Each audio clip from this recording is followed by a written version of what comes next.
Boas-vindas a todos, todas e todes. Desculpa pelo nosso atraso, alguns probleminhas aqui na nave, mas já estamos navegando. Hoje é o primeiro dia do ciclo Regenerantes de Gaia, baseado no livro Regenerantes de Gaia, do Fábio Scarano, que a gente tem a honra de estudar esse livro, voltar a esse livro, se inspirar com esse livro, e vai ser mediado pelo próprio Fábio. Gostaria de fazer alguns agradecimentos, primeiro a presença de vocês, e também ao apoio da Cátedra Futuros Regenerativos do Colégio Brasileiro de Altos Estudos da UFRJ, que tem nos apoiado nesse ciclo e vai apoiar o encontro presencial que vai acontecer no dia 21, quando a gente vai lançar a Flecha 6, Tempo e Amor. Então, são essas os recados, mas tem um bem importante.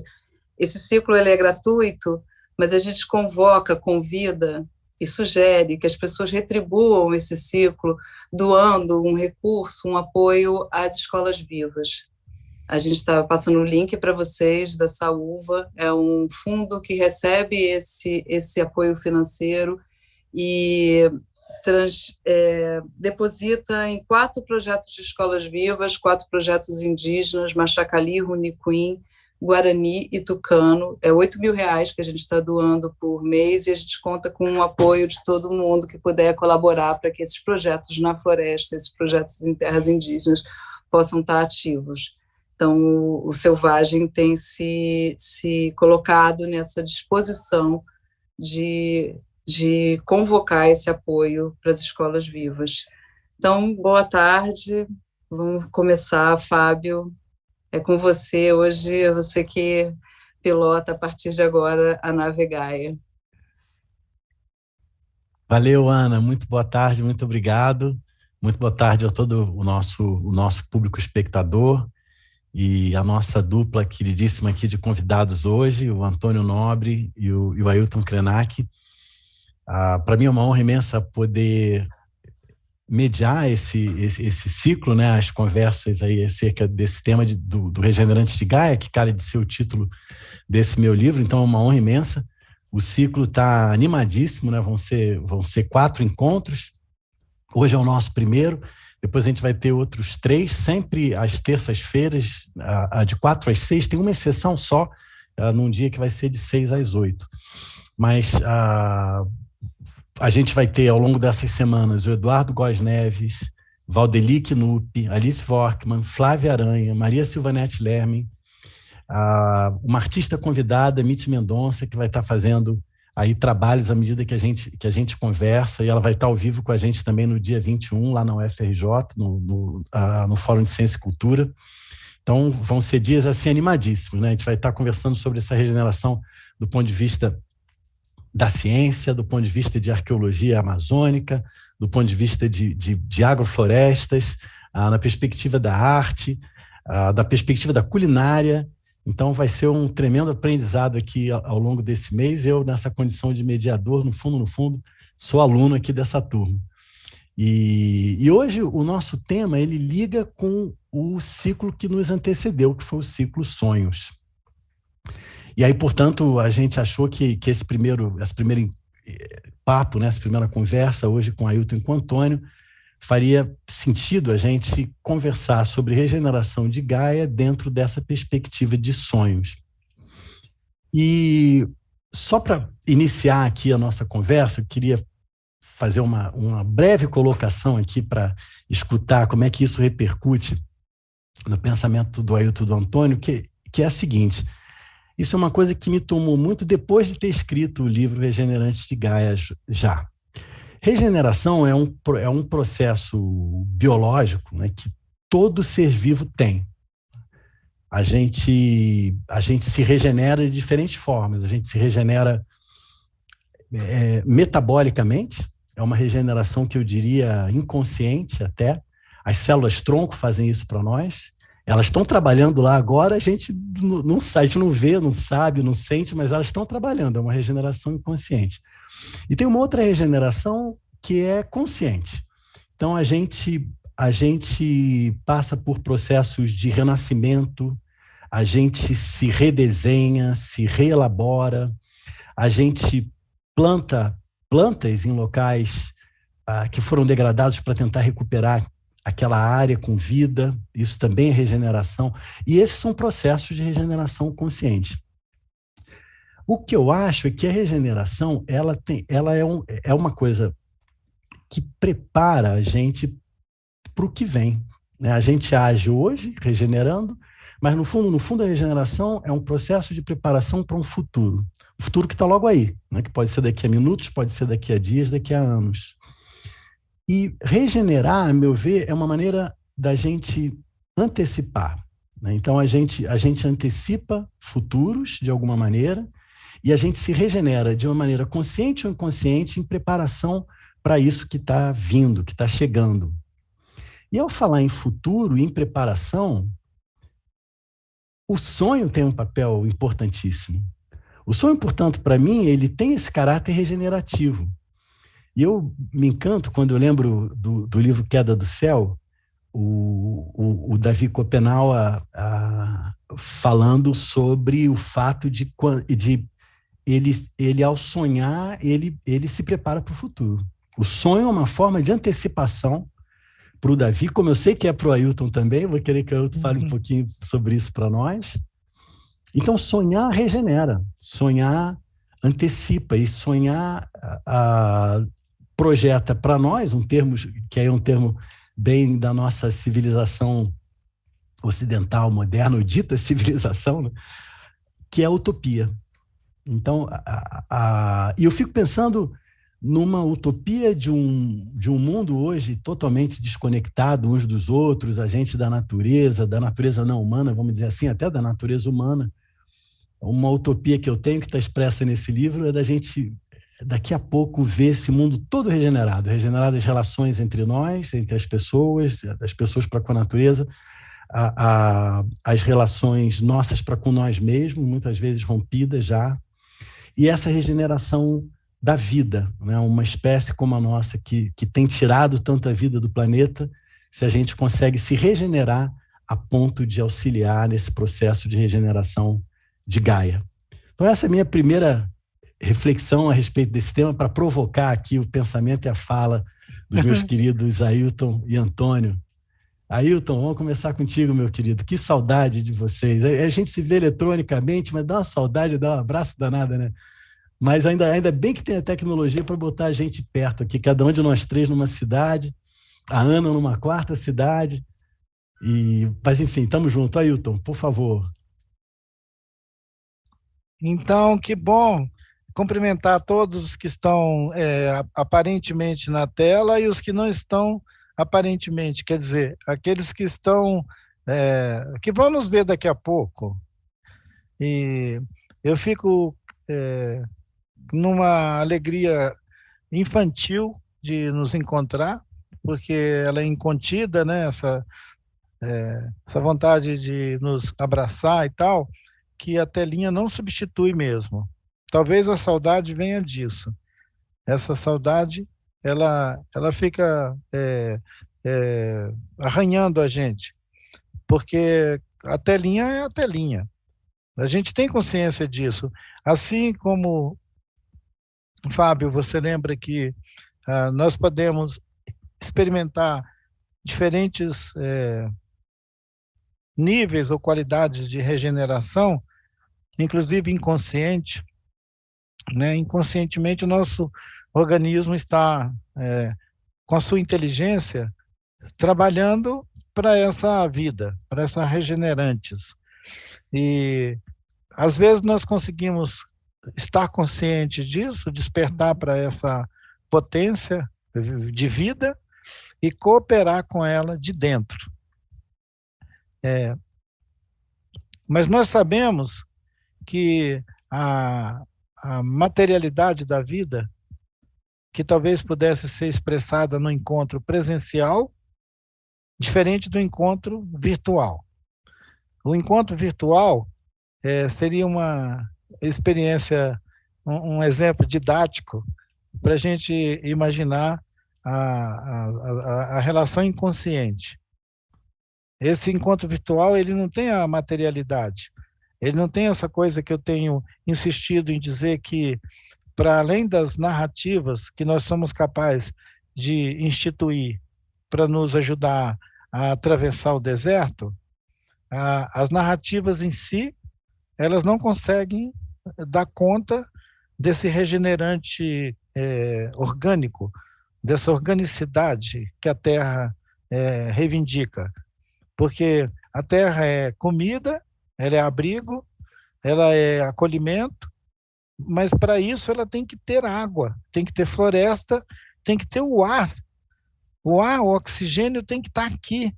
Então a gente não pode prescindir desse oxigênio maravilhoso, puro, senão a gente vai pensar que a gente pode substituir ele por uma narrativa. E o Antônio, que está aqui nessa sala ao lado, virtualmente também acompanhando a conversa, eu tenho certeza que interessa a ele esse sentido de que eu estou chamando de materialidade da vida, que é quando a patinha da aranha toca o fio que ela vai ativar na sua produção. Tem que ter aquele toque. Esse toque ele tem que acontecer de fato, no plano físico. Ele não pode ser só um sonho da aranha, um desejo da aranha. Conversando com Sueli Ronick, que de vez em quando me dá o presente de uma troca de impressões sobre o que está acontecendo, ela está trabalhando ultimamente numa pesquisa dela, a partir daquela experiência da Esfera da Insurreição, né, que é uma obra muito interessante para a gente entender um pouco dessa coisa do contato, do contato entre o nosso corpo e a Terra, entre a nossa psique, né, a nossa mente e a Terra, o corpo e a Terra. Eu estou muito interessado nessa fricção do corpo com a Terra. Então eu fico pensando que os regenerantes, eles precisam ser percebidos nesse lugar de fricção, nesse lugar que um toca o outro, o toque. Talvez seja isso que o Antônio nos lembra, que Gaia, né, que o organismo de Gaia, ele atua em amor, ele se expressa em amor incondicional, quer dizer, ele tem uma produção que ela é percebida. Ela é percebida porque ela é engendrada de dentro desses organismos plurais regenerantes de Gaia. Eu achei muito interessante considerar, por exemplo, que a gente pode pensar nos regenerantes de Gaia, incluindo hábitos. Por exemplo, a culinária, né? A escolha, o que você come. Eu fiquei achando muito interessante incluir nesse nosso repertório a possibilidade de algumas práticas nossas que estariam mais ligadas à economia, por exemplo, fazer parte dessa ação regenerante.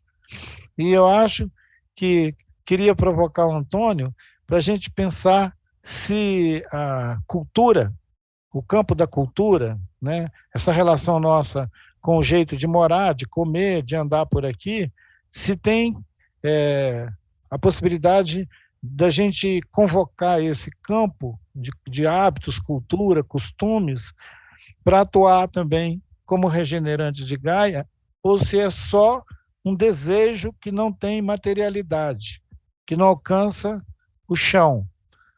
Assim como as raízes precisam alcançar o chão, para elas fazerem aquela rede de colaboração entre todas as florestas do planeta, nós também precisaríamos, de alguma maneira, de escapar dos limites que cada canteiro impõe a nós, comunidades humanas.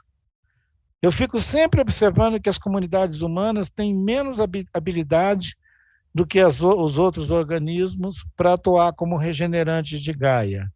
É como se nós fôssemos corpos que já estão perdendo a sensível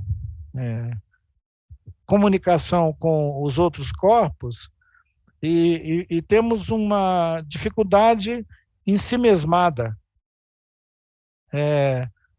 Se faz vento, você fecha a janela. Se está frio, você veste uma roupa. Se está calor, você liga um ventilador. Então, a gente tem muito artifício para despistar o nosso pertencimento ao organismo de Gaia. Se a gente está o tempo inteiro criando camadinhas e camadinhas de proteção para a gente não se expor a ela, como que a gente vai estar regenerando ela se a gente não troca com ela?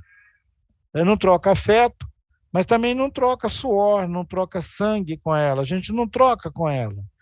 Então, nós queremos ser um organismo separado de Gaia, culturalmente. Os humanos foram treinados para isso. Talvez o desafio é a gente furar essa pele dura e fazer um contato com o organismo sensível de Gaia, porque tudo nela transpira. A árvore, né? A árvore fica ali transpirando, a gente passa, ela está soltando cheirinho das resinas dela, dos brotinhos das folhas, ela está estourando a casca dela, ela solta, ela faz contato com a gente, ela solta aroma, ela solta, sei lá, o extrato dela. Então, essa facilidade que a gente tem de olhar ao lado e convocar uma árvore, ela não é a mesma que a gente tem de convocar a pessoa que está bem aqui, ó, no lado, na banca do lado. Como eu estou aqui visitando um local de trabalho dos meus colegas aqui da editora, eles me botaram aqui num módulo, o daqui do lado é menos provável que eu consiga um contato com ele do que com uma árvore. Antônio, e como é que a gente faz com a parábola da árvore e a mesa de trabalho?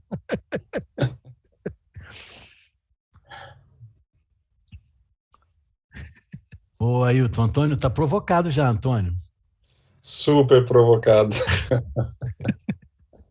Ele ainda vem falar de motosserra depois de uma apresentação tão linda como essa.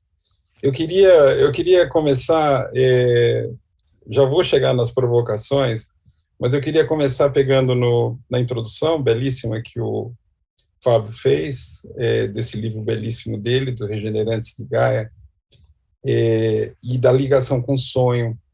E você fala da ligação do sonho no futuro. E eu, enquanto você falava, e depois o Ailton, eu estava assim, sabe quando dá um estalo de consciência? De repente você tem uma presença, é algo que chega ao chamado eu diurno, né? A percepção diurna, que é algo que já vem de muita reflexão, de muito tempo, que eu já vi refletido em culturas nativas, especialmente dos incas, né? No ancestral, falando do futuro ancestral do meu querido Ailton, que é o passado. Porque o ser consciente, né, nós, qualquer nível de consciência, seja ele epidérmica, né, consciência intelectual ou mental, consciência anímica, espiritual, consciência sensorial, ela sempre existe associada à ideia do ser como indivíduo, né? E raramente nas nossas perambulações filosóficas, raramente a gente faz essa conexão. O Ailton citou muito en passant, muito rapidamente, com o pertencimento. O pertencimento não é o revés do sonho visando o futuro. Ele é a consciência e a constatação que nós viemos de algo. E que esse algo que nos deu origem é absolutamente, espantosamente espetacular, que é a nossa mãe. Né? Todo indivíduo, ele surge ele surge de um processo incompreensivelmente complexo que é a geração do ser humano, né?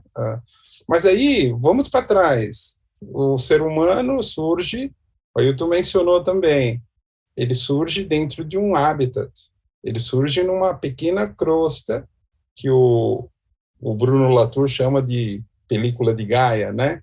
A gente existe nessa capinha muito delgada, que tem 21% de oxigênio na atmosfera, que tem todos os elementos constitutivos, de vez em quando tem fragrâncias, né? Tem até esse cuidado. O cuidado não é estético, ele é existencial, ele é da maravilha, do reconhecimento da maravilha. Quando a gente vive no agora, a gente tem essa possibilidade, existindo dentro dessa película, né, em volta de uma bola de pedra, que viaja a 92 vezes a velocidade do som, né? A Terra viaja no espaço exterior, num ambiente absolutamente inóspito, extremamente agressivo, e a gente tem essa possibilidade de apreciar, através da consciência, a maravilha do ser, né? A vida não é útil. Eu li o seu livro, Ailton.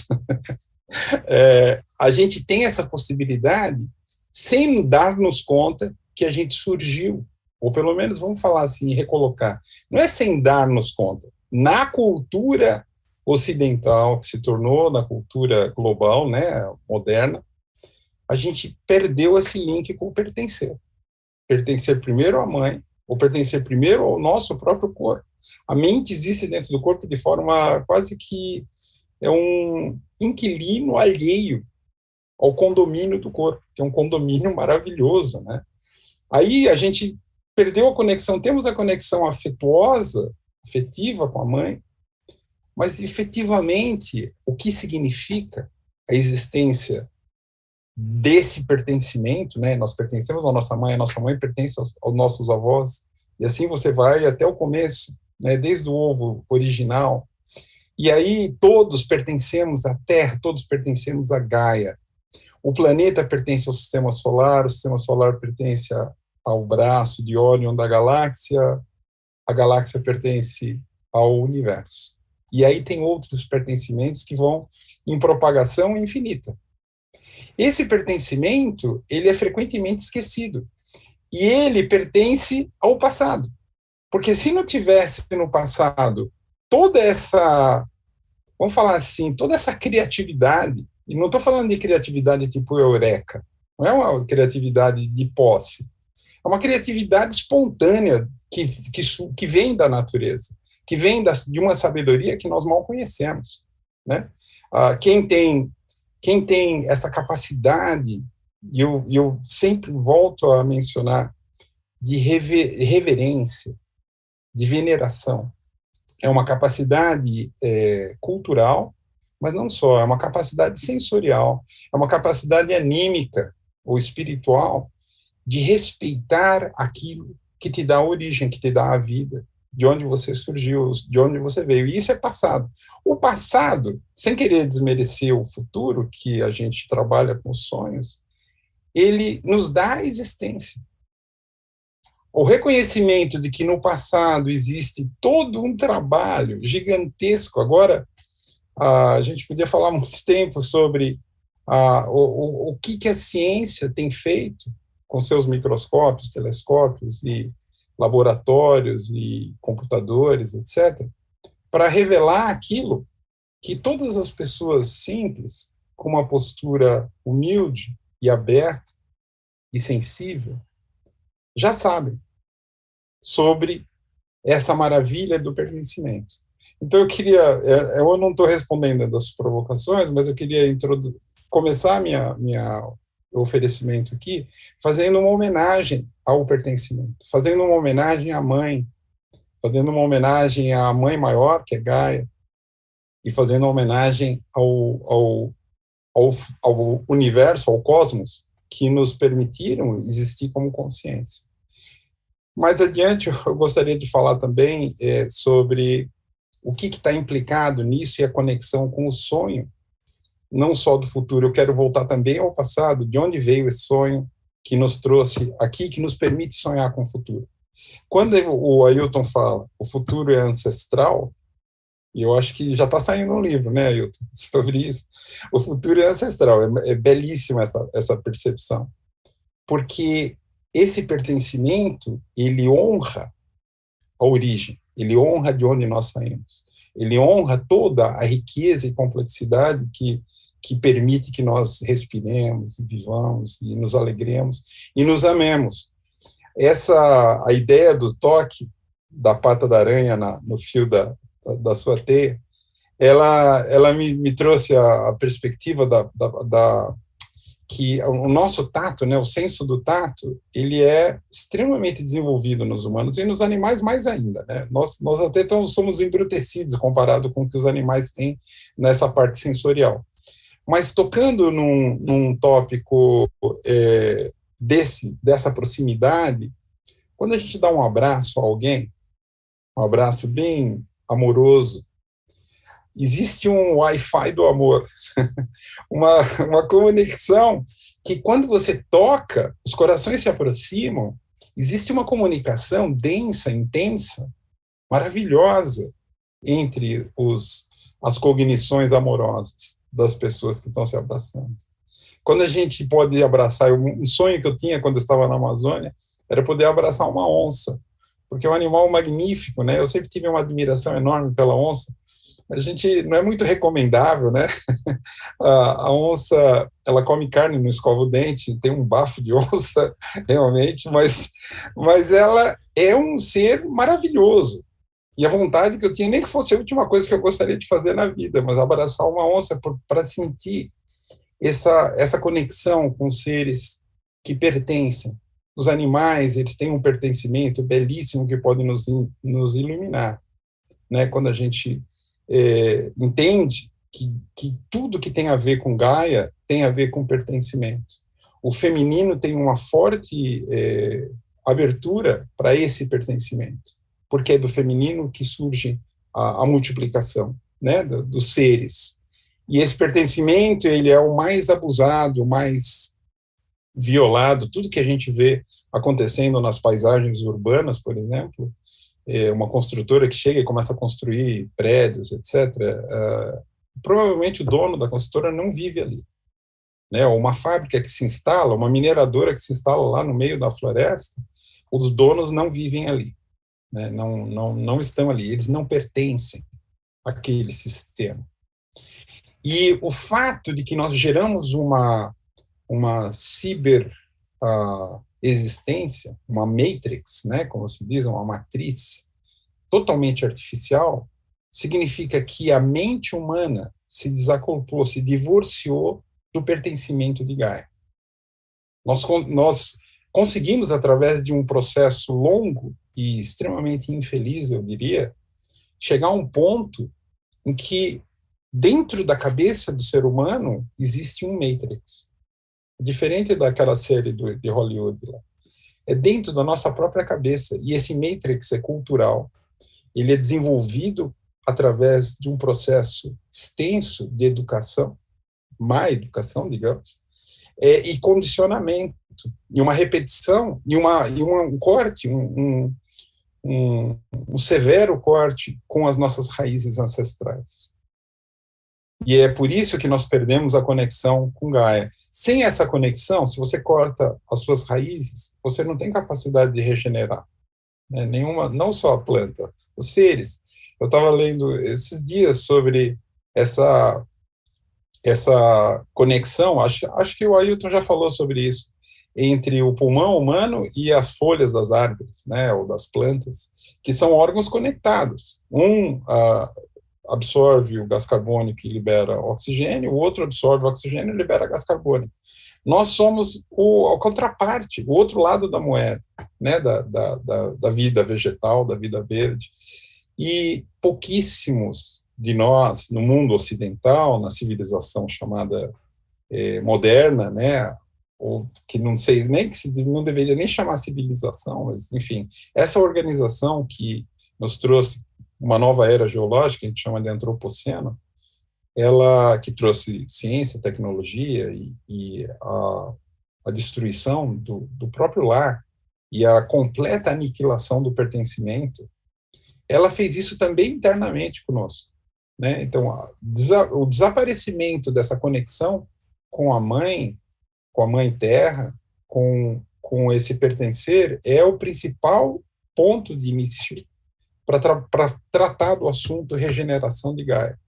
Nós precisamos primeiro começar a regeneração interna nossa. E o nosso maior aliado nesse processo é o amor e o coração. Falou tudo, Antônio. Porque quando a gente dá um abraço e sente essa conexão, acabou, digamos assim, as considerações intelectivas. Eu acho que é isso, Antônio. E tem uma ligação muito direta entre o que o Ailton trouxe e o que você está trazendo, né?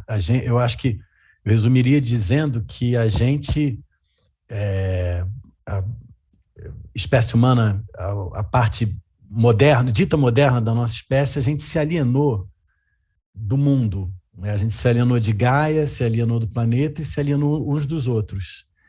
E essa alienação significa esse rompimento, essa fratura, né, de nós para com o que nos cerca. Então a gente precisa cicatrizar essa fratura, a gente precisa regenerar isso. E essa regeneração, para mim, que me leva para o outro tema que tem me interessado muito nos últimos tempos, que é o da linguagem. A impressão que eu tenho é que isso, Antônio, que você traz do amor como elo, eu tenho achado que o amor é uma linguagem, só que é uma linguagem sem palavra, é uma linguagem que é ao mesmo tempo simbólica e é real. Talvez a única coisa de fato real que a gente sinta, né, e perceba, que é o que permite esse abraço à árvore, a outras pessoas, a gatinha, que é a minha vizinha, mas que é dona daqui da casa, ela viu, porque ainda agora estava aqui, eu dei um abraço. Então, essa língua está aí. E a gente, de uma certa maneira, perdeu essa língua. E aí entra o outro ponto que vocês trazem, que é muito importante, que é o da memória mesmo. Então, a coisa do futuro ancestral, esse vai e vem do tempo, eu acho que é precisamente isso que é regenerativo, tem uma regeneração temporal a ser feita, porque a gente passou a achar também na vida moderna que o tempo é uma coisa linear, que é passado, presente e futuro. Eu me lembro sempre do filósofo francês, do Henri Bergson, que ele dizia no comecinho do século XX, em 1905, ele disse isso, que o presente é uma pele só. Porque um segundo atrás era passado, aqui um segundo já é futuro, né? Então o presente é só uma pele.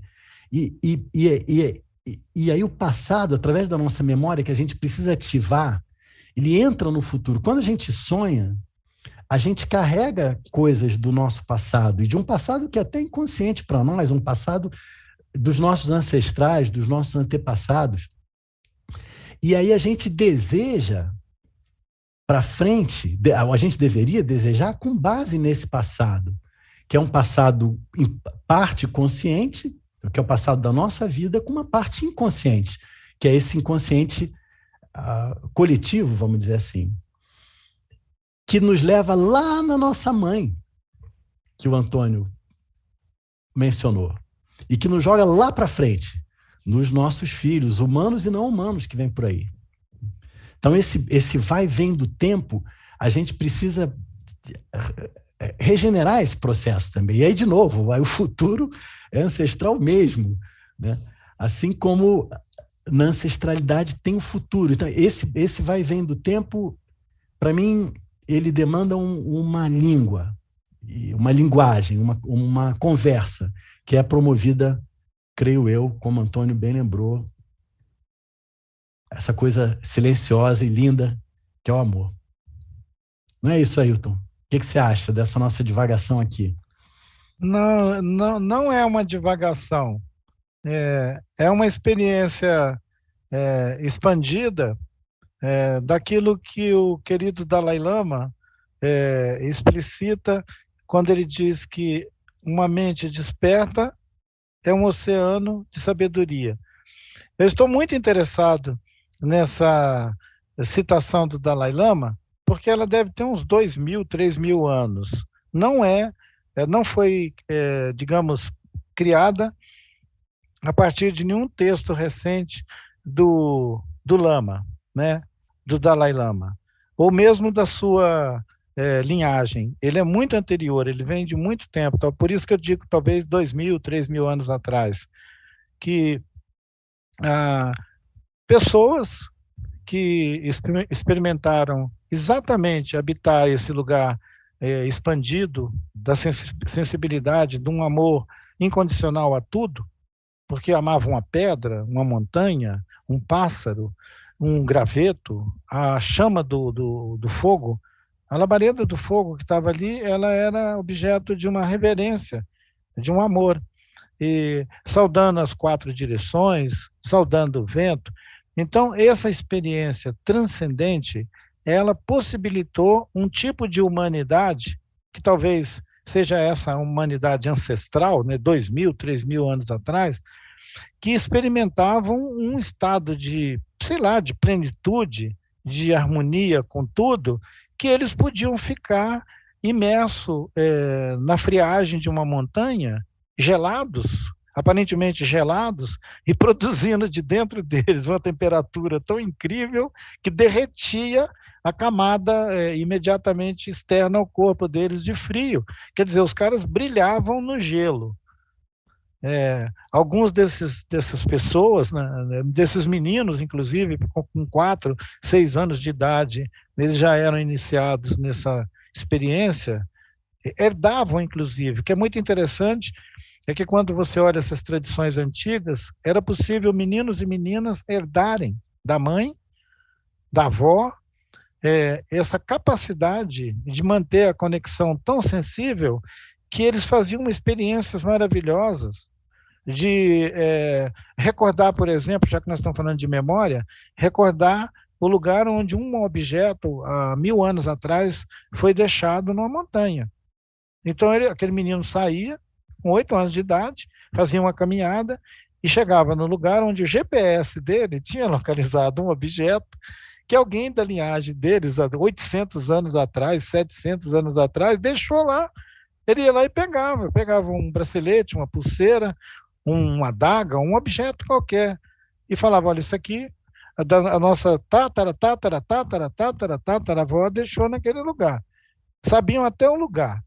Quer dizer, não é uma memória, assim, vaga sobre o passado. É uma inteligência sobre o passado.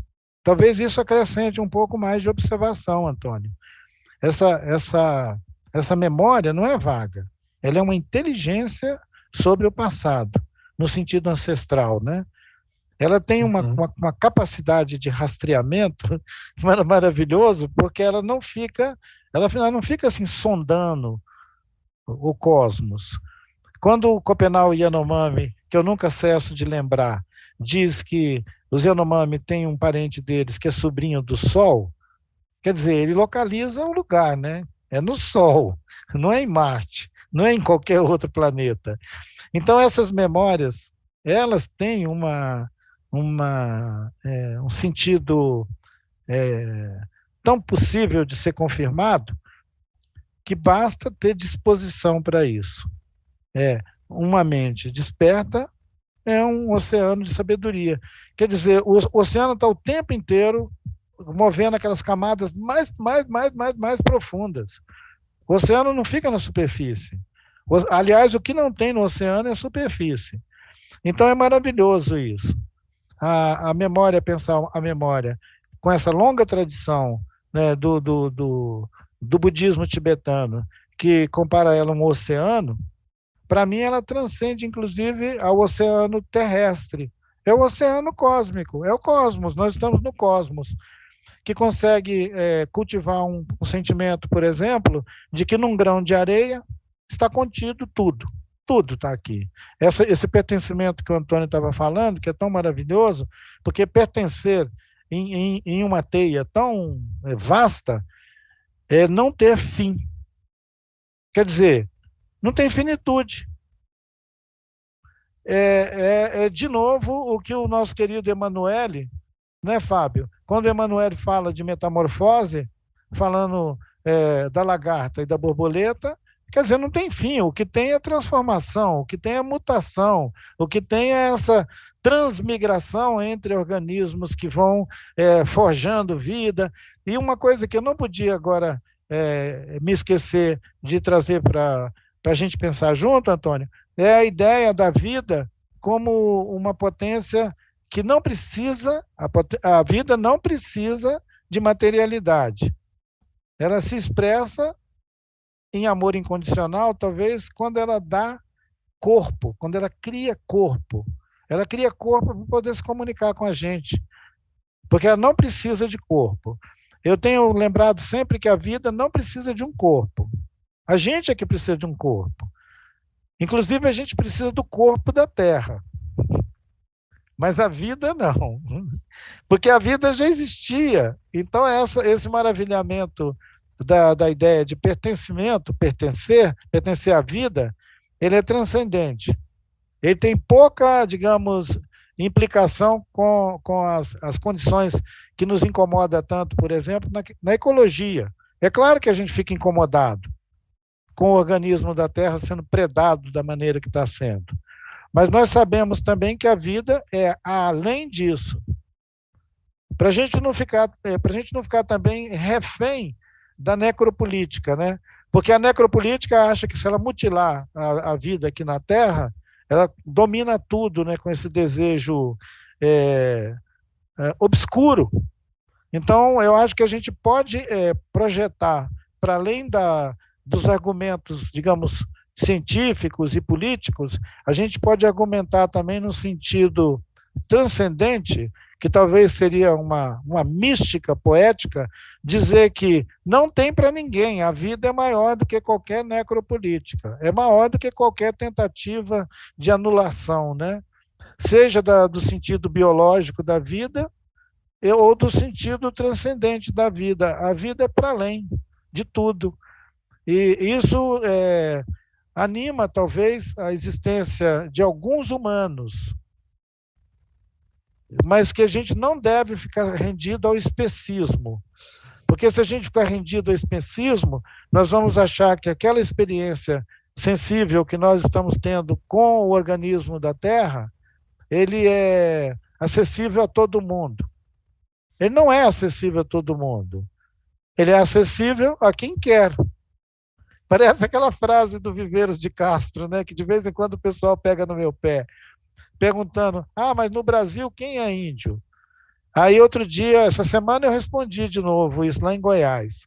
Eu disse, olha, o Viveiros de Castro tem razão quando ele diz que no Brasil só é índio quem se garante.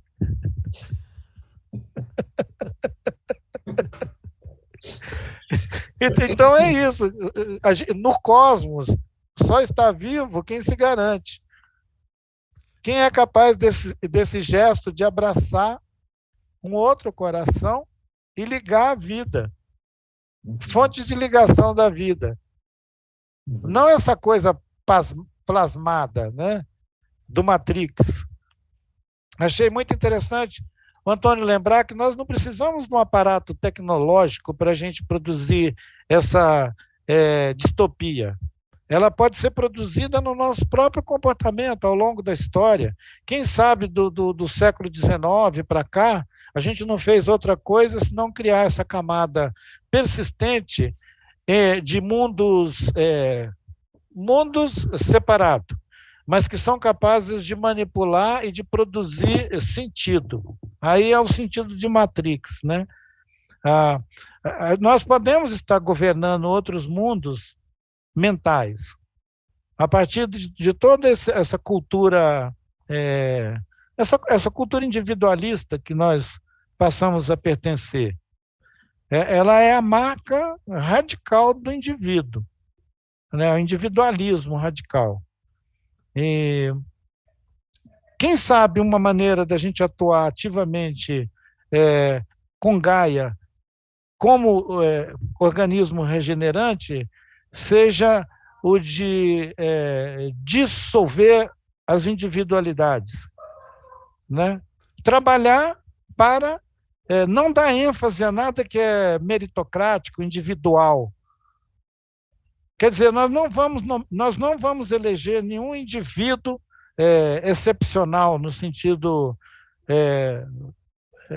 intelectual, material do termo. A gente pode se interessar muito mais por outro tipo de competências, digamos. A gente quer outras competências do humano, que não seja a meritocracia, né?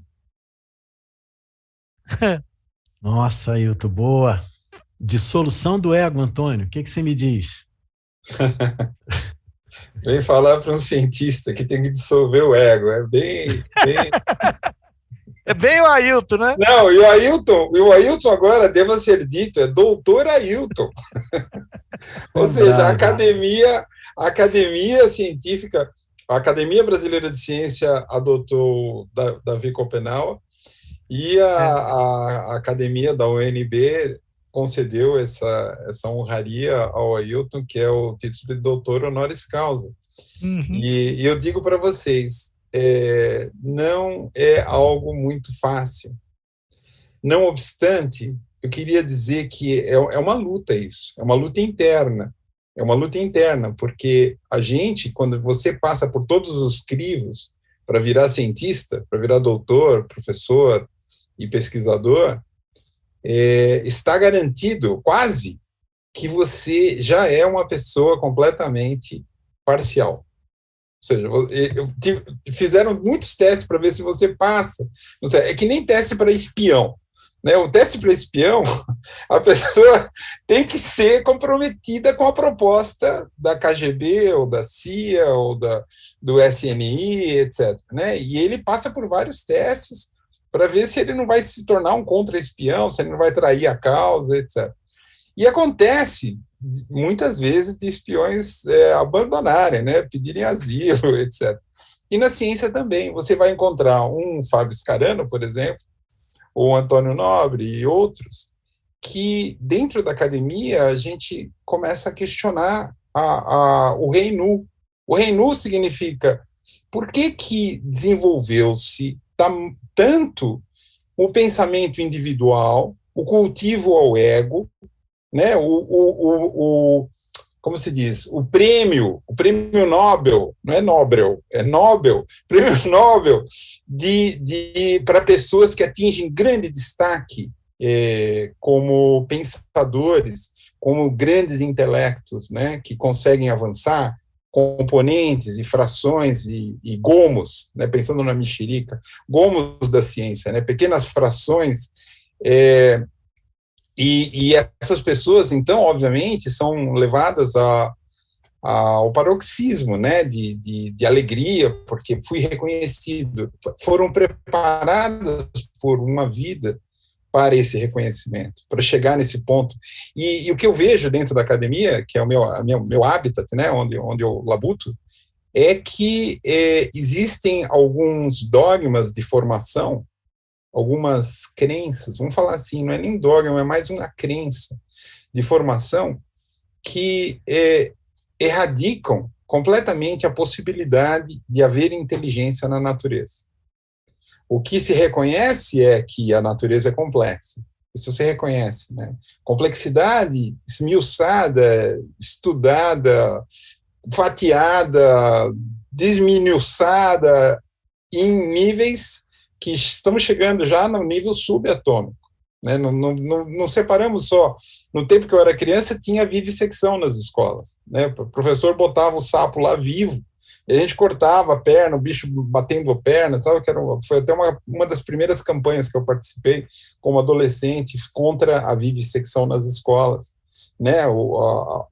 A frieza de você cortar um ser vivo, que é senciente, de uma maneira diferente do que um predador faz, né? Era para conhecer como é que funciona dentro do sapo. Então, essa frieza, ela nos leva a olhar para a Gaia. Um dia desse eu estava contando ontem para o Fábio, para a Ana, para o pessoal, eu dei uma palestra para o INCOR, que é o Instituto do Coração da Universidade de São Paulo, do Hospital das Clínicas, Faculdade de Medicina. E eu falei de Gaia, eu falei do amor, eu falei de várias coisas, especialmente porque eles eram os doutores, professores, pesquisadores, um grande centro cardíaco lá no INCOR, tal, que cuida do coração das pessoas. Então, mais do que apropriado falar do amor, né? Falar de tudo que está associado ao coração, menos a parte hidráulica.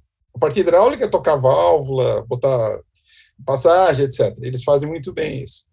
E falei de Gaia, falei do amor no sentido mais do planetário, né, da colaboração entre as espécies, que é uma grande perda da ciência chamada biológica evolutiva, da ciência da evolução, é perder essa dimensão. Houve uma interpretação facciosa, fracionada e facciosa de como funciona a natureza. a luta entre os seres na natureza foi interpretada de uma maneira parcial e foi projetada para como se isso comandasse todo o sistema, quando a gente sabe que isso não é verdade. E hoje está mais evidente, dentro da própria academia, as dissensões nesse sentido. Mas lá no INCOR, um professor me perguntou assim, ele falou, Antônio, você está falando que Gaia é um ser vivo, né? O planeta é vivo, mas um ser vivo se reproduz. Cadê o filhote da Terra? Isso, perguntou onde estava o filho da Terra, porque se é um ser vivo, se é um organismo, ele tem que ter reprodução, senão não se define. E eu respondi para ele, naquele momento, que a Terra é um ser vivo que cresceu, se formou, foi dada a luz a ele, se cresceu e se formou, e que tem uma idade de 4 bilhões de anos. Tá? Eu tenho pessoas, os anciões, né, sábios, que duram 120 anos, etc. Tem uma tartaruga lá em Galápagos que tem 256 anos, e tem um ser vivo que tem 4 bilhões de anos, e esse ser vivo é Gaia. Tem 4 bilhões de anos. E ele funciona, assim como qualquer organismo, falando de regeneração, como nós, que o Fábio mencionou. Nós temos mecanismos fantásticos de regeneração de tecidos. Minha filha foi picada por umas formiguinhas chatas outro dia, ficou com uma ferida feia e tal. 3 dias depois estava pele novinha, perfeita, consertada. Essa inconsciência sobre os mecanismos, a riqueza, a complexidade e a inteligência que existe na natureza, ela ainda não chegou de uma maneira como poderia, eu acho que deveria, na realidade, dentro da academia. E, portanto, ela ainda não foi propagada para a humanidade como deveria. E aí eu queria introduzir uma cunha aqui, uma cunha argumentativa, ou uma cunha filosófica, que é o seguinte, a ciência ela tem um poder do microscópio. Ela tem um poder, eu estava lendo A Serpente e a Canoa, né, do Ailton, belíssima essa conexão, falando do DNA e falando das fábulas, né, da cosmovisão indígena, para cada uma daquelas, os paralelos, né, mostrando que a ciência indígena, não sei nem se a gente pode chamar de ciência indígena, mas a sabedoria indígena, ela já abarcava, e desde tempos ancestrais, o que a ciência, chamada essa ciência moderna, está agora revelando, com requintes de detalhe, né? Só que essa ciência moderna, como ela atua a partir de um paradigma da investigação, eu vou falar assim, uma investigação não amorosa, porque você vai com o martelo, você vai com o bisturi, você tira foto, você desmembra o negócio para você explicar, você agride a realidade para que ela expresse-se em dados, aí você pega os dados, analisa os dados, passa em modelos de computador, etc., e publica. A ciência tem funcionado muito assim. Essa é uma caracterização um pouco maniqueísta que eu estou fazendo, mas é uma realidade bastante extensa e que, inclusive, está na base, por exemplo, da forma como o agronegócio se porta. Né? As grandes empreendimentos, as indústrias, a revolução industrial, elas se construíram em cima dessa postura. É uma postura de que lá onde eu estou agindo e interagindo, não tem inteligência. A inteligência só existe no humano. E aquilo que existe lá e que é complexo, admite-se a complexidade, mas não a inteligência por detrás daquela complexidade. Só que esse castelo de cartas ele está se desmoronando. Por quê? Porque toda a pesquisa biológica, molecular, que estuda os mecanismos no nível molecular, as máquinas moleculares dentro de tudo que é vivo, falando de células, né? Organelas dentro das células, mostra que nós conseguimos explicar ou descrever o hardware, ou seja, conseguimos descrever o corpo, a mecânica, as engrenagens. A gente não tem ainda nem a proposição de que existe ali um software. Né, que a complexidade desse hardware é tamanha que você, se você for pesquisar, e hoje qualquer pessoa pode fazer isso, você pode ir no Google e pesquisar o Google Scholar, que tem toda a literatura científica do mundo, que a humanidade produziu e que está produzindo, ao alcance de qualquer ser humano. Não que seja ao alcance, porque é difícil para interpretar ou para penetrar dentro desse mundo acadêmico e entender o que está sendo, a linguagem ali, né, o idioma. Mas está acessível a descrição dessa imensa complexidade de hardware, né, o DNA, o RNA, as proteínas. Uma célula humana tem 23 mil genes, no projeto Genoma Mapeou, 23 mil sequências de código que codificam para proteínas, e o projeto Proteoma, que veio em seguida, que fez um mapeamento das proteínas que são geradas por esse genoma, encontrou, até agora, mais de 92 mil proteínas. Existem, eu já vi na literatura, menções a 400 mil, dentro de uma célula que tem 20 microns de tamanho, 1/5 do diâmetro de um fio de cabelo. E você tem mais de 100 mil estradas dentro da célula. Tudo isso revelado pelos microscópios. Tudo isso ao alcance do consciente diurno da humanidade. Você vai no YouTube e você vê filminhos belíssimos feitos, um trabalho maravilhoso, descrição de hardware. Agora, como é que essas 400 mil proteínas, imagina uma orquestra com 400 mil músicos, é uma sinfonia que está sendo tocada ali, uma sinfonia da bioquímica. Quem é que está regendo essa orquestra? Quando um óvulo se fecunda com um espermatozoide, forma um ovo, e depois esse ovo se multiplica em várias células, e daqui a pouco você tem uma maçaroca chamada mórula, uma das fases iniciais da gestação, da embriogênese. Todas as células são iguais, idênticas, são chamadas células-tronco. Aí, de repente, algumas das células se especializam. Elas passam a fazer coisas diferentes do que as outras. Quem é que está comandando elas? Essa é uma das grandes enigmas da embriogênese. Não tem um comandante. Ou mesmo numa planta, quando a gema lateral de uma planta, que vai sair depois um galinho ali, sai um brotinho, depois forma um galinho, depois forma uma folha. A morfogênese, como é que essa folha, esse galho, quem é que está comandando as células? Agora você cresce para o lado aqui, o outro cresce para o outro, para dar aquela forma? Desconhecido. Não tem descrição. Tem a descrição do hardware, que está acontecendo aquilo. Quem está comandando é desconhecido. Então, só para concluir essa divagação longa aqui na parte acadêmica, eu tenho uma admiração enorme pelos biólogos que desenvolveram todo o conhecimento do hardware. Por quê? E aí vem a cunha que eu mencionei agora há pouco. Porque, através da observação dessa riqueza fantástica que chega lá no nível atômico, passa pelas moléculas, pelas macromoléculas, né, que depois inspiram narrativas tão belas como essa da serpente e da canoa, e que usam esse conhecimento do DNA também, etc. Isso daí pode trazer uma potência para a narrativa ancestral. Por quê? Diante de uma humanidade que está embrutecida, e que está totalmente mentalizada, somente, né, só o intelecto, porque você puxa isso daí e fala assim, olha, aqui está a foto do hardware, aqui está a narrativa ancestral, que é bela, que é poética, e você vê imediatamente as conexões.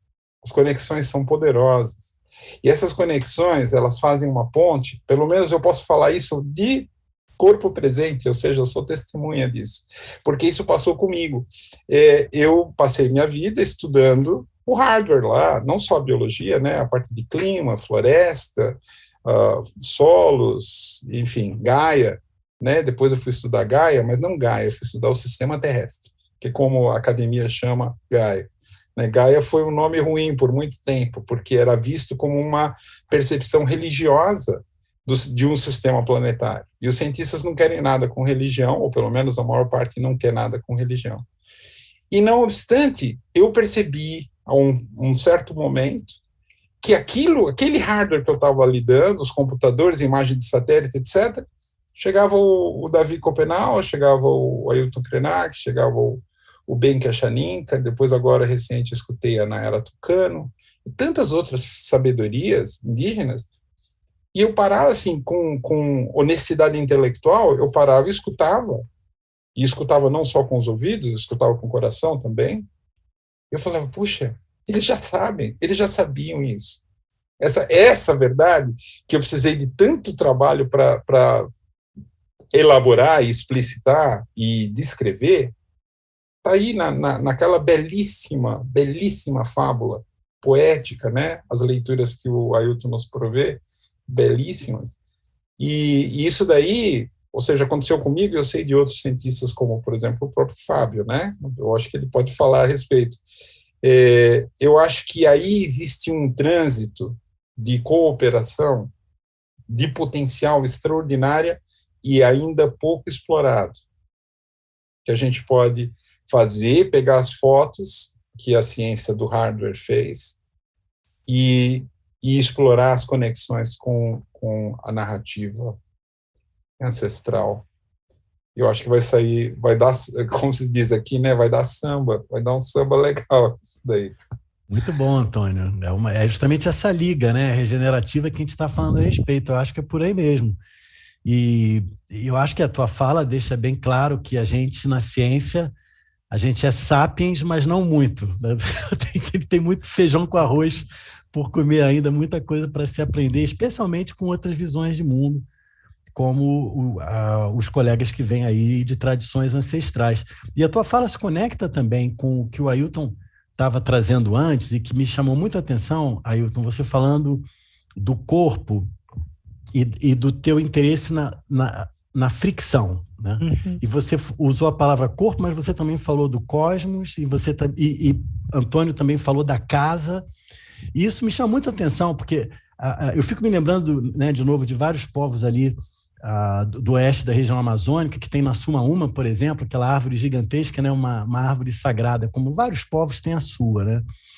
E essa sacralidade, um filósofo da religião chamado Mircea Eliade, ele dizia que tem a ver com essa percepção que esses seres, eles são ao mesmo tempo corpo, na medida que é uma árvore, é casa, porque vários outros seres vivem nela e sob ela, e também cosmo, porque elas fazem essa ligação entre a Terra, entre Gaia e o céu, né? Eu tenho a impressão, às vezes, que em certa medida, todo ser vivo é corpo, casa e cosmo, né? Porque nós temos dentro do nosso corpo esse monte de micro-organismos e células que o Antônio mencionou, células que se trocam de tempos em tempos. A gente é corpo, então a gente também é casa, e ao mesmo tempo a gente tem essa possibilidade, que eu acho que toca de novo o ponto que o Ailton falou, a gente tem essa possibilidade de se jogar no cosmos, de se jogar no outro. Mas, de uma certa maneira, parece que a gente criou uma casca ao redor de nós, né, Ailton, como você estava falando, que nos aliena do que nos cerca. E quebrar essa casca eu acho, transgredir, né? Num mundo cheio de interdição, tudo é interditado, a gente transgride quando a gente se joga. E para se jogar, a gente volta ao início da conversa, você precisa de amor. Então, eu acho que esse diálogo que o Antônio está trazendo, né, entre a ciência moderna e a ciência ancestral, vamos chamar assim, para isso, a gente da ciência moderna, a gente precisa se jogar. A gente precisa transgredir essa casca que a ciência moderna criou ao nosso redor, para que a gente saia desse esqueleto que a gente descreve e perceba que dentro desse esqueleto tem espírito. Justamente essa coisa que vai do passado para o futuro, do futuro para o passado, que liga a Terra com o céu e que faz com que a gente seja ao mesmo tempo casa, corpo e cosmos. É por aí, Ailton. O que você me diz? Abre tantas perspectivas, abre tantas linhas de contato com o sentido da vida que nos anima a acreditar que toda a racionalidade que nos orientou, inclusive, sobre aquela pergunta que dirigiram ao Antônio, lembrando a ele que se Gaia é um organismo vivo, como ele se reproduz? Isso mostra que nós temos uma capacidade tão limitada de compreensão que nós vamos imaginar que Gaia deva se reproduzir nos termos humanos. Ela se reproduz. Quando o Antônio disse de como as interações de micro-organismos, né, no sentido já atomizado, nas partículas mais microscópicas que a gente pode imaginar, elas estão o tempo inteiro ativas, elas estão produzindo o tempo inteiro inteligência, respostas. Esse pode ser o modo de reprodução de Gaia. Eu não imagino que Gaia tem que se reproduzir nos termos que nós circunscrevemos. Seria pretensão demais. Eu tenho feito uma crítica ao especismo humano, mas eu não tinha cogitado ainda dessa fronteira. A gente podia até usar aqui um termo que seria fronteira do pensamento, em que o humano quer conter a vida. Se os humanos quiserem prescrever como Gaia se reproduz, é porque os humanos estão achando que eles são maiores do que Gaia.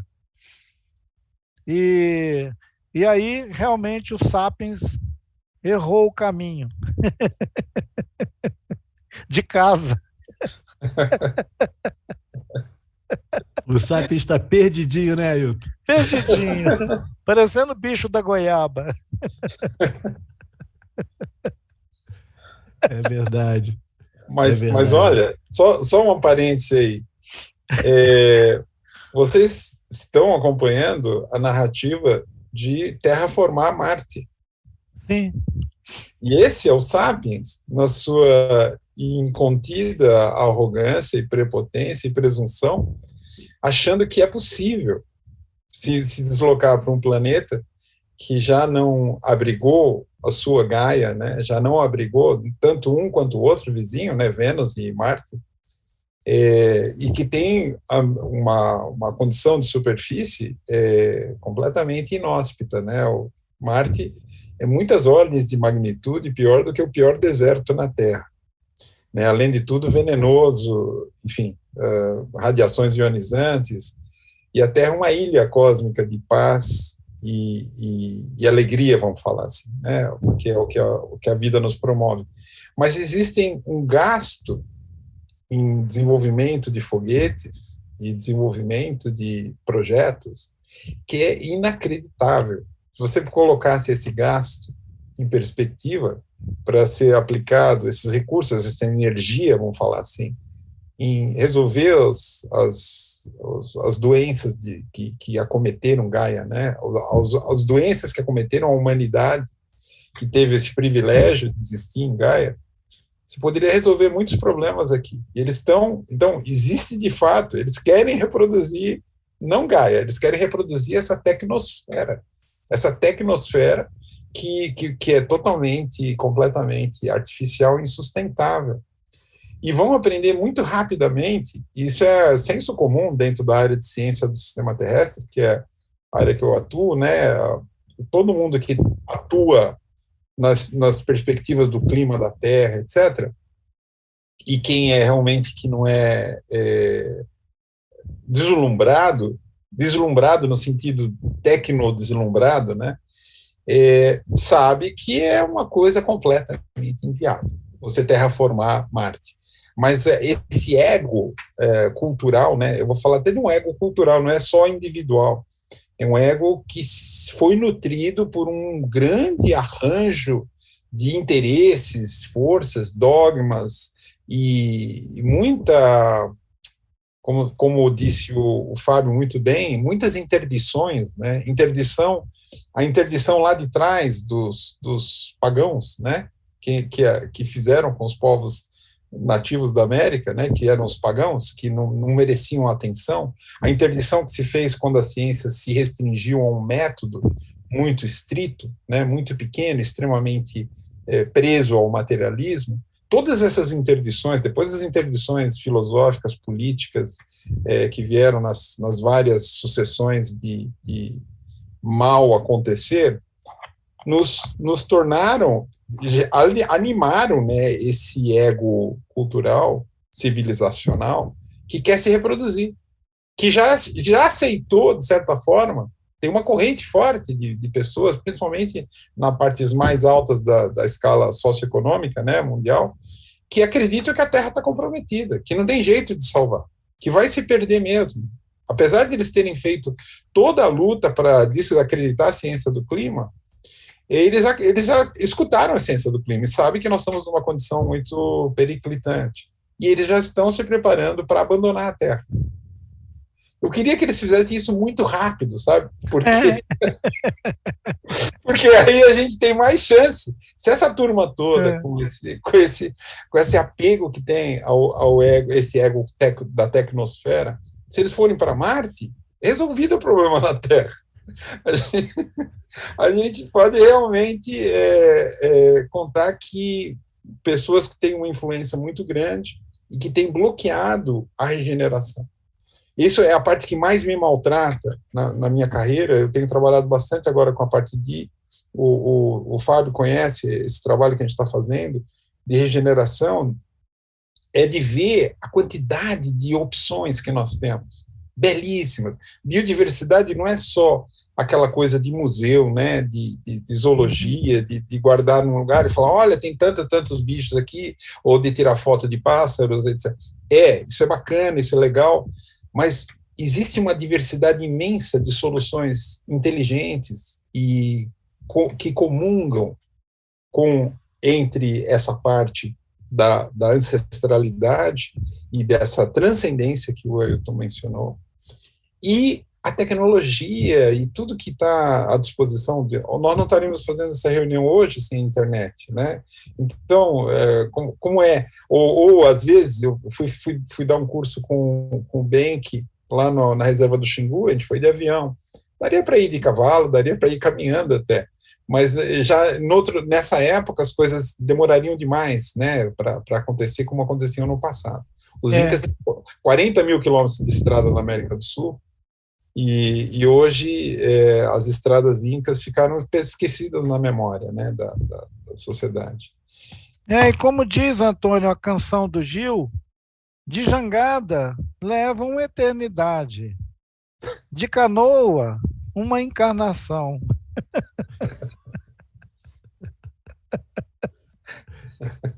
É verdade.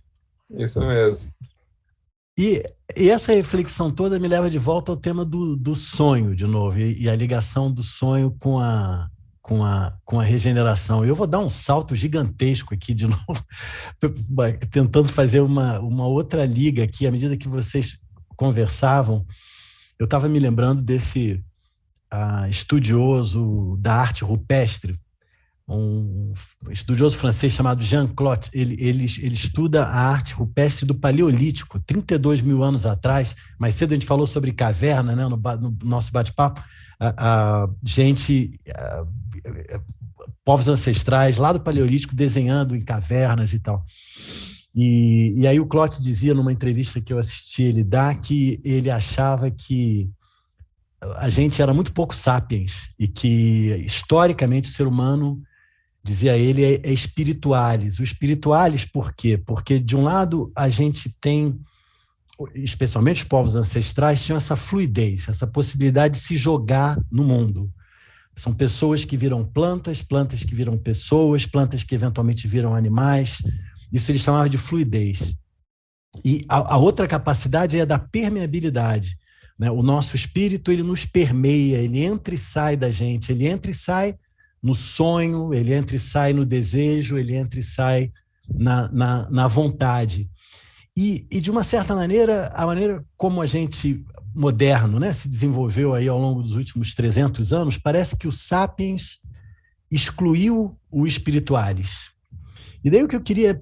E aí eu fazer isso Eu tenho a impressão que a gente para de sonhar, a gente para de desejar, e a gente só consegue pensar no futuro muito parecido com o que é o presente.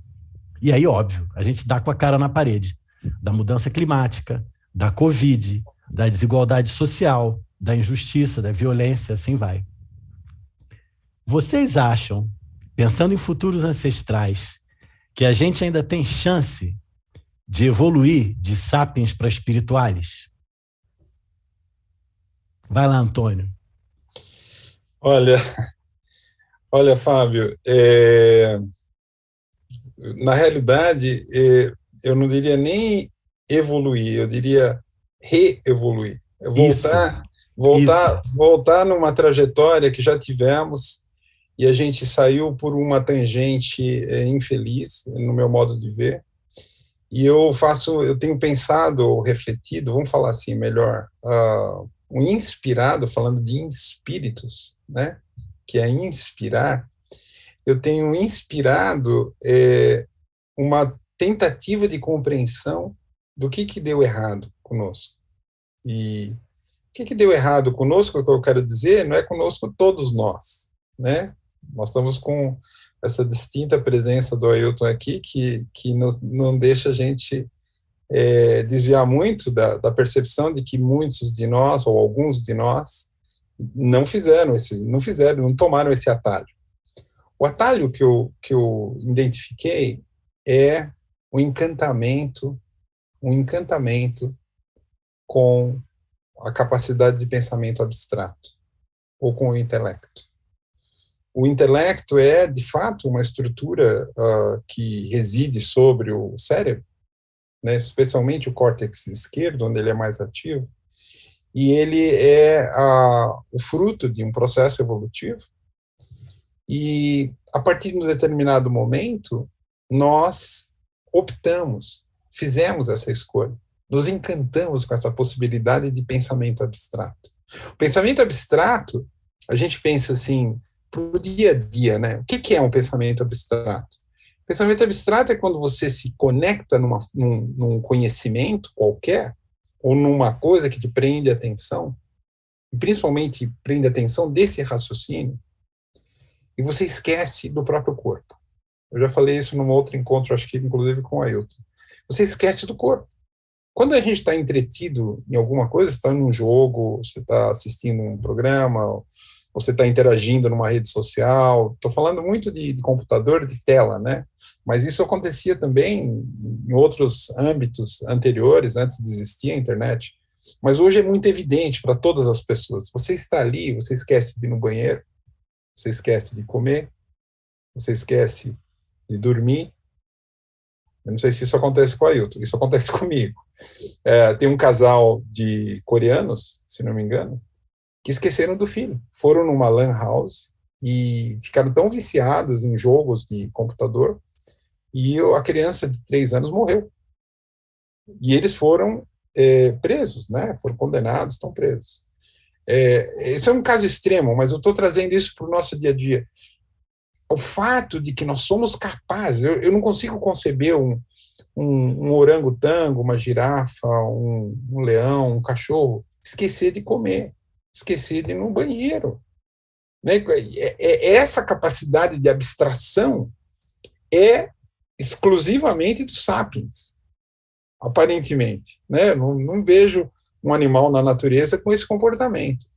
E essa capacidade de abstração nos permitiu fazer códigos, escrever, nos permitiu desenvolver coisas que precisam do silêncio. O silêncio da abstração. Então, quando você está com preocupação de sobrevivência ou de fome, etc., você tem todos aqueles alarmes buzinando na sua cabeça, você precisa fazer isso, você não tem aquela paz para fazer um desenvolvimento do pensamento abstrato. E o humano, nosso, Sapiens, conseguiu isso, desenvolveu isso, e se encantou com isso, a tal ponto de ele hipertrofiar essa capacidade. Essa hipertrofia, a gente vê que, por exemplo, se você for fazer halterofilismo, e você ficar só mexendo um braço, esse braço vai crescer, né? E o outro não. O outro fica raquítico se você não exercita.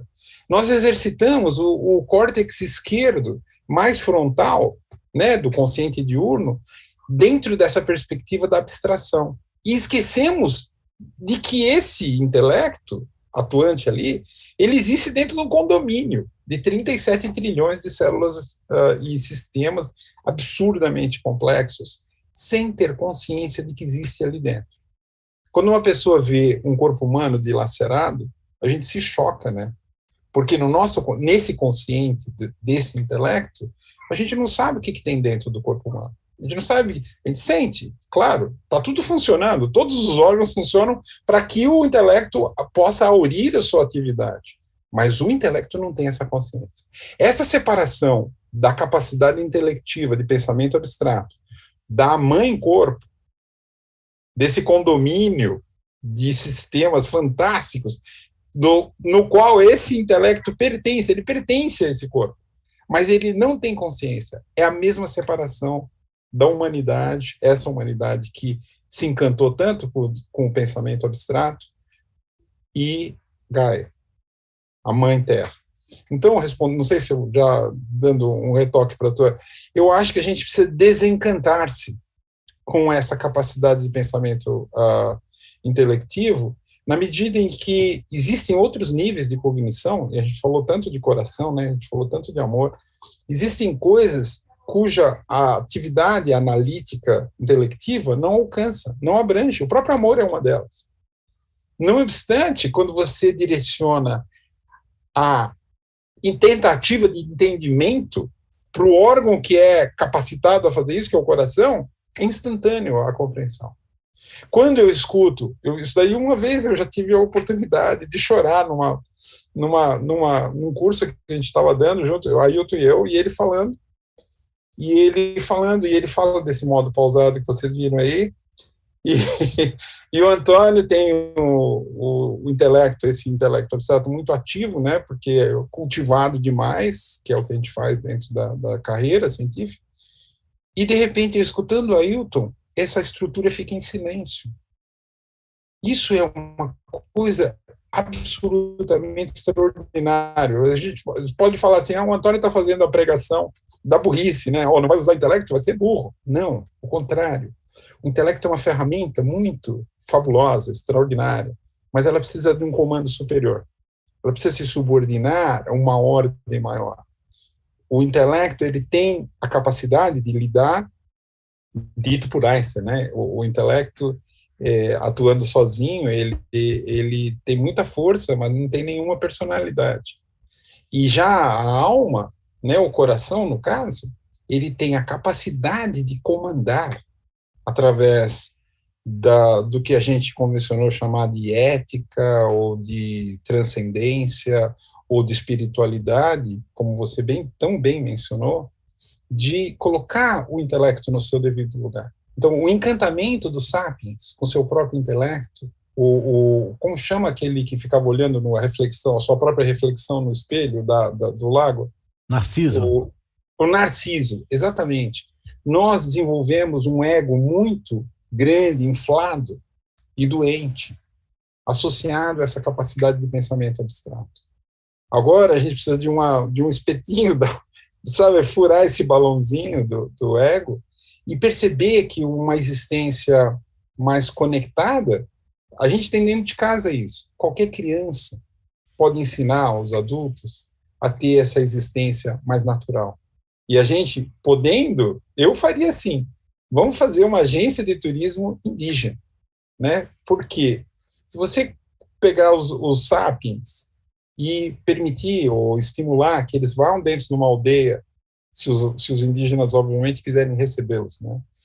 E que a gente possa interagir com eles e ter essa possibilidade que eu tive e poucos tiveram, não sei se você teve, Fábio, de estar junto com essa sabedoria bela, bonita e epidérmica, né, e amorosa. Eu acho que a gente tem chance.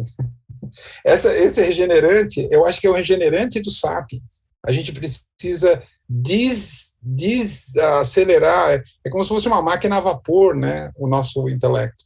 A gente precisa desacelerar ele, sem perder toda a capacidade adquirida, muito pelo contrário, mas subordiná-lo a uma ordem diferente dos fatores. E é esse o pertencimento maior. O pertencimento significa admitir que você teve uma mãe, admitir que você não é maior que a sua mãe, né? Admitir que nós não somos maiores que Gaia, e que a gente tem uma precedência, e que isso transcende, como o Ailton também colocou, né? Então, essa seria a minha tentativa de responder aí a sua provocação. Muito obrigado, Antônio. E a tua fala me lembra Guimarães Rosa. Não sei porque Guimarães Rosa me veio na cabeça aqui. Ele fala, tem uma passagem no Grande Sertão Veredas, que o Riobaldo, né, aquele personagem principal que narra a história em primeira pessoa, ele fala assim: muita coisa importante não tem nome. E a gente, na nossa maneira sapiens de ser, a gente quer dar nome para tudo, que era um pouco o plano do René Descartes lá atrás. Para quê, né? Tem coisa que basta sentir, a gente não precisa nomear. E por falar, você mencionou isso da gente esquecer do tempo e da hora, agora que eu estou me tocando, que o nosso tempo aqui já está chegando no final, aqui, infelizmente, e a gente vai fechar aqui com as palavras do Ailton antes da gente devolver para a nossa querida Ana Dantes. Antônio, desde já te agradeço demais. E Ailton, Sapiens tem chance de virar espirituais, Ailton? O que você diz para nós? Tem sim. Oba! Eu fiquei aqui apaixonado ouvindo o Antônio mostrar as evidências disso, quando ele diz que, na verdade, a nossa generalização da experiência Sapiens, ela despreza o fato de que uma boa parte dessa humanidade, ela continua regenerantes de Gaia. Quando você vê os nossos parentes que vivem nas cordilheiras, nos Andes, o modo de vida do povo que vive naquelas montanhas do Peru, da Bolívia, da Colômbia, Equador, no Chile, o modo de vida, o jeito de estar no mundo, ainda é um testemunho muito poderoso de estar implicado com o gosto de Gaia. Ao invés de eles botarem Gaia ao seu gosto, eles decidiram viver ao gosto de Gaia. Essa mãe sábia, ela é tão maravilhosa que ela comunica espiritualmente para essas pessoas, esses seres, para as lhamas, para os pássaros, para os humanos, dizendo para eles: fica tranquilo, eu tenho o que vocês precisam. Eu tenho oxigênio, tenho abundância. Então, são pessoas que vivem uma experiência de abundância. Alguém pode olhar de fora e falar: mas eles usam aquelas sandálias feitas com palha e usam roupas pesadas de lhama para aguentar aquela intempérie toda e ficam todos trincados de tanto pegar sol. Mas eles olham o corpo da Terra e veem que o corpo da Terra também fica trincado de pegar sol. E eles falam: nossa mãe tem o corpo trincado de pegar sol. Nós estamos igual a ela. Qual o problema? Então, essa experiência poética de estar implicado com a montanha, com o trincado da pele da terra, com os cheiros, inclusive com os longos períodos de privação de algumas coisas que os humanos precisam, mas que aprendem a se conter, não querer comer tudo, não querer comer a terra. Agora, aqui no Brasil, tem se difundido muito um conceito que durante muito tempo ficou restrito aos Andes, porque na língua quechua, na língua aimara, tem definição para esse termo, que chegou aqui no Brasil com o apelido de bem vivir, uma tradução do espanhol para a palavra sumac calçai. Esse sumac calçai é um modo que poderia se imaginar quase que sagrado de viver. Ele não é determinado nem pela economia, nem por sociabilidade nenhuma outra razão, digamos, política, social. Ela é só uma animada, amorosa devoção ao ritmo do coração da terra. E alguns rituais, algumas festas, elas são para pôr o coração batendo no ritmo do coração da terra. Então é genial, porque não precisa de aparato, não precisa de um aparato tecnológico, não precisa se render à técnica para ficar vivo. Essa ilusão dos sapiens de se apaixonar pela técnica e abandonar sua própria sabedoria é uma tentação muito grande. E esses povos escaparam disso, assim como outros em outros continentes. No norte, por exemplo, da Europa, a gente ouviu a nossa querida colega nossa de Selvagem, a Natácia Martim, quando ela fala de escute a fera. Olha que coisa maravilhosa. Ela está dizendo, em outros termos, o que o Antônio, o que o Fábio, o que eu estou aqui repetindo com vocês. Escute a fera. O que é essa fera que a gente precisa escutar? Não é o sapiens. Essa fera é aquele que não virou sapiens. Então, viva todo aquele que não virou sapiens. Viva! Muito obrigado, Ailton. Muito obrigado, Antônio. Que tarde e noite iluminada com a companhia de vocês e desse público carinhoso aqui que está com a gente no YouTube, aqui na sala também. Nossas queridas Laís, Madá, Vicky e Ana, para quem eu passo a palavra para dar um tchauzinho aqui para o público. Obrigado, Fábio. Muito obrigado a vocês. Richard, brigadão aí pelo apoio técnico. Vamos ver se a Ana vai querer dar um tchau para a turma. Que agora a Ailton já tem um outro compromisso, né, Ailton? Também, ó, a Ana chegando aí. Ei, Ana! Que bom te ver. Muito obrigada, que maravilha esse encontro. Fiquei muito feliz, acho que todo mundo que acompanhou também. Queria só trazer uma palavrinha sobre o pertencimento e a maternidade, que me acompanhou nessa conversa, uma memória de uma fala da Sandra Benites, no encontro que a gente teve numa jornada de educação em 2018, que é o seguinte, na adolescência, meninos e meninas vivem suas passagens. A menina se encontra com o silêncio, seu sangue e tudo que vai aprender ao se recolher. O menino sai em busca de si mesmo no mundo. Quem ele é? Um caçador? Um artista? Um músico? Um pajé? Para a mulher, a liberdade é respeitar seu silêncio. É no silêncio que ela encontra quem é. Ela não quer ir para o mundo, pois o mundo não vai respeitar seu recolhimento. Quando o território indígena diminui, os meninos ficam sem mundo para caminhar e se descobrir. Então, hoje, as mulheres Guarani saem para a luta, não só por elas, mas por eles, para que os meninos tenham mundo novamente. Essa é uma outra ideia de luta da mulher. Eu lembrei dessa fala porque eu fiquei pensando que Gaia é uma mulher Guarani. É também uma avó do mundo, esse desenho de mundo que a gente está vivendo, e esse feminino. E eu ouvi essa conversa de vocês assim com muito respeito a essa mãe Guarani, sabe, que vai lutar para que esse mundo dos meninos possa existir. Então, muito obrigada por essas falas, por esse ensinamento. Fiquei aqui desenhando enquanto vocês falavam.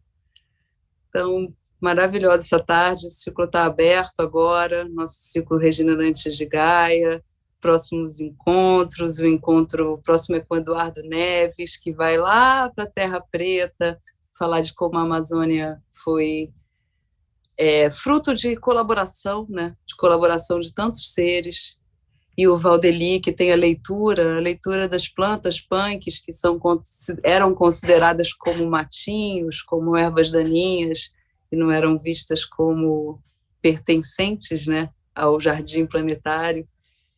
Então, a gente continua com esse encontro, em breve, até terça-feira que vem, né, às 6h na terça-feira, a gente tem essa mudança de horário, e obrigada pela presença.